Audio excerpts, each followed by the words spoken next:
বাজান এই দুনিয়া কিন্তু শান্তির জায়গা না, জায়গা শান শওকতের জায়গা না। এই গরমে ঠান্ডা রোগ ব্যাধির কোনো শেষ নাই, আছে শত্রু মিত্রর কোনো অভাব নাই। এরকম করতে করতে একদিন ঘোষণা হইয়া যাবে, বাড়িওয়ালার নাই রে বাড়ি, নাই রে দুনিয়াতে। কেউ দৌড়ইবে খন্তা কোদাল দিয়া কবর করার জন্য, কেউ দৌড়ইবে বাঁশ ধারে বাঁশ কাটার জন্য, কেউ দৌড়ইবে বড়ই পাতা দিয়া গরম পানি করার জন্য, কেউ দৌড়ইবে দোকানে কাফনের কাফন কেনার জন্য।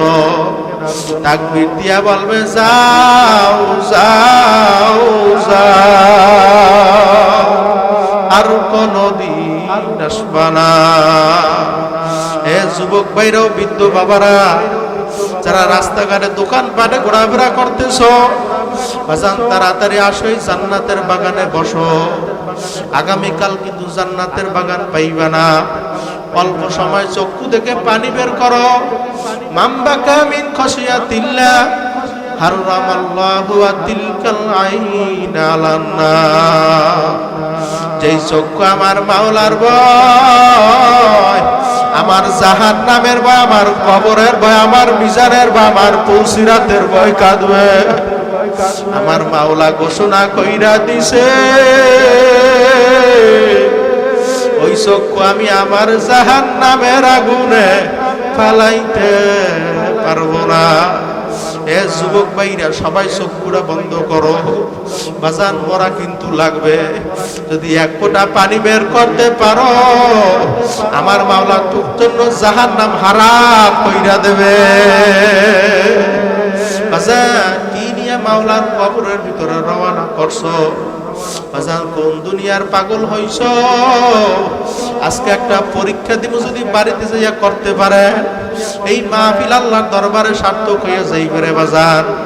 আজকে যে স্ত্রীকে বলবেন, ও আমাদের আদরের স্ত্রী, এত কষ্ট কইরা হালালকে হালাল বলি নাই, হারামকে হারাম বলি নাই, নিজে না খাইয়া তোমাদেরকে আমি খাওয়াইছি, খাওয়ান কি খাওয়ান না?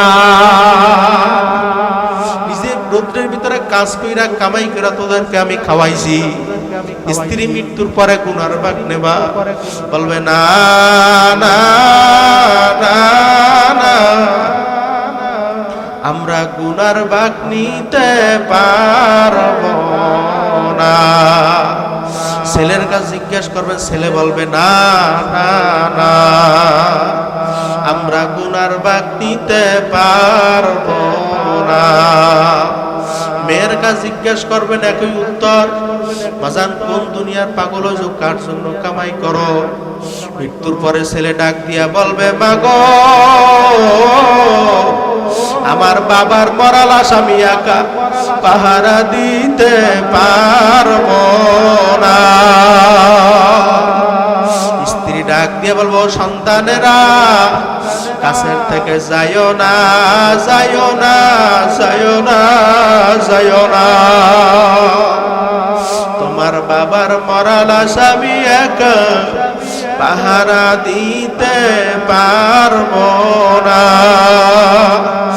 এ যুবক ভাইরা, সবাই চক্ষুরা বন্ধ কইরা মুরাকাবা কইরা বসো। মনে বুঝাও রে মন, কি নিয়া মাওলার কবরের ভিতরে রওনা করছো? দুনিয়ার ভিতরে কি জন্য আমার মাওলা পাঠাইলো, কি করতেছি, কি নিয়া মাওলার কবরে রওনা করছি? সবার পায়ে হাত ধইরা বলি, সবাই চোখ থেকে এক ফোঁটা পানি বের করো। আর মন রে বুঝাও রে মন, আমি জীবনে অনেক গুনাহ করছি, আমার গুনার কথা আমার মায় জানে না, আমার বাবাই জানে না, জোরের ভাই জানে না, বন্ধু জানে না, বান্ধব জানে না, একমাত্র জানে কেডা? আর জোরে ডাক্তার আল্লাহ। দুনিয়াদার পাগল আমার বাবারা, যদি আমার মাওলার দরবারে খাঁটি তাওবা করার মতো করতে পারো, আমার মাওলা তোমার আমার গুনাহ মাফ না কইরা পারবে না।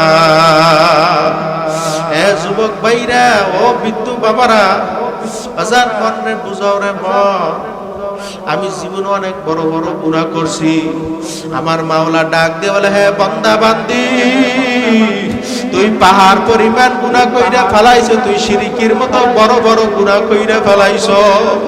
আমার দরবারে আয় আয় আমার দরবার ফেরার দরবার না, আমার দরবার নৈরাশির দরবার না। লা তাকনাতু মির রাহমাতিল্লাহ। তুই যদি আমার দরবারে খাঁটি তাওবা করার মতো করতে পারো, আমি মাওলা মাফ না কইরা পারবো না। বাজান যদি নাফরমান বেনামাজি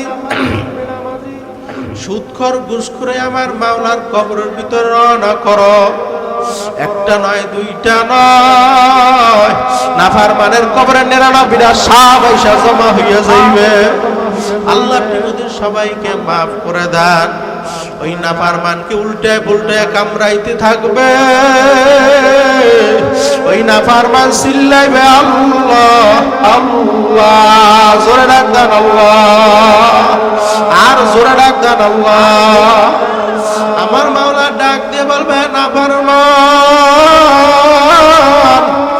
দুনিয়া থাকা অবস্থা তোর মায়ের যখন মা বইলা ডাক দিছ, তোর বাবারে যখন বাবা বইলা ডাক দিছ, তোর ভাইরে যখন ভাই বইলা ডাক দিছ, তোর ভাইয়ের কলিজা ঠান্ডা হইয়া গেছে। জোরের ভাইয়ের কলিজা ঠান্ডা হইয়া গেছে। দুনিয়া থাকা অবস্থায় তুই আমি মালিককে একবার আল্লাহ কইয়া ডাক দাও না। এখন কবরে আসছো, তুই একবার না দুইবার না, তুই শত শতবার আল্লাহ কইয়া ডাক দিবি। আমি মাওলা তোর ডাকের জবাব দিব না। এ যুবক ভাইরা, বৃদ্ধ বাবারা, কি নিয়ে মাওলার কবরের ভিতরে রওনা করছো? বাজান যদি নাফরমান বেনামাজি সুদখোর ঘুষ করে আমার মাওলার কবরের ভিতরে রওনা করো, আমার মাওলা ডাক দিয়ে বলবো, আমতাজুল ইয়াউমা আইয়ুহাল মুজরিমুন। এ মুজরিমের দলেরা, এ বেনামাজির দলেরা, হারামখোরের দলেরা, আমার নেককারের দল থেকে ফারাক হইয়া যা। তখন নাফরমান যাইতে চাইবে না। আমার মাওলা বলবে, জাহান্নাম তুই প্রবেশ কর। হাজান জাহান্নাম কে শব্দ করিয়া প্রবেশ করবে। হাজান জাহান্নামের ভিতরে কালো একটা সুর থাকবে। ওই সুরটা নাফরমান বেনামাজির গলায় টাস টাস কইরা লাইগা যাইবে। আমার মাওলা ডাক দিয়ে বলবে, মিন ওয়ারাইহিম জাহান্নাম, ফিকা ফিকা জাহান্নামের ভিতরে ফালাইয়া দাও। এ যুবক ভাইরা, কোনো সময় আছে রাস্তাঘাটে দোকানপাটে ঘোরাফেরা কইরো না। এই জান্নাতের বাগানে অল্প সময় এসে বসো, আর মনে বুঝাও রে আমি তো একদিন শিশু বাচ্চা ছিলাম, আমি তো এখন আস্তে আস্তে বড় হইয়া গেলাম। আরে আমার গালের ভিতরে দাড়ি গজে গেল, গালের ভিতরে দাড়ি পাকা শুরু হয়ে গেল। আরে জানি না কোন দিন আবার আমার মাওলা অন্ধকার কবরে ডাক দিয়া দেয়। আল্লাহ ছাড়া কেউ জানে না। এ দুনিয়াদার পাগল আমার বাবারা, বাজান রে, একটু মৃত্যুর কথা চিন্তা কইরা, কবরের কথা চিন্তা কইরা, আজরাইলের জান কবজের কথা চিন্তা কইরা, মাত্র চোখ থেকে এক ফোঁটা পানি ফেলা, মাত্র এক ফোঁটা। আমার মাওলা বলছে, মাম বাকা মিন খাশিয়াতিল্লাহ হারামাল্লাহু তিলকাল আইন আলান নার। যেই চক্ষু আমার মাওলার বা আমার জাহান্নামের ভয়, আমার কবরের বা আমার মিজানের বা আমার পুলসিরাতের ভয় কাঁদবে, আমি মাওলা ঘোষণা কইরা দিছি, ওই বান্দা বান্দিকে আমি আমার জাহান্নামের আগুনে ফালাইতে পারবো না।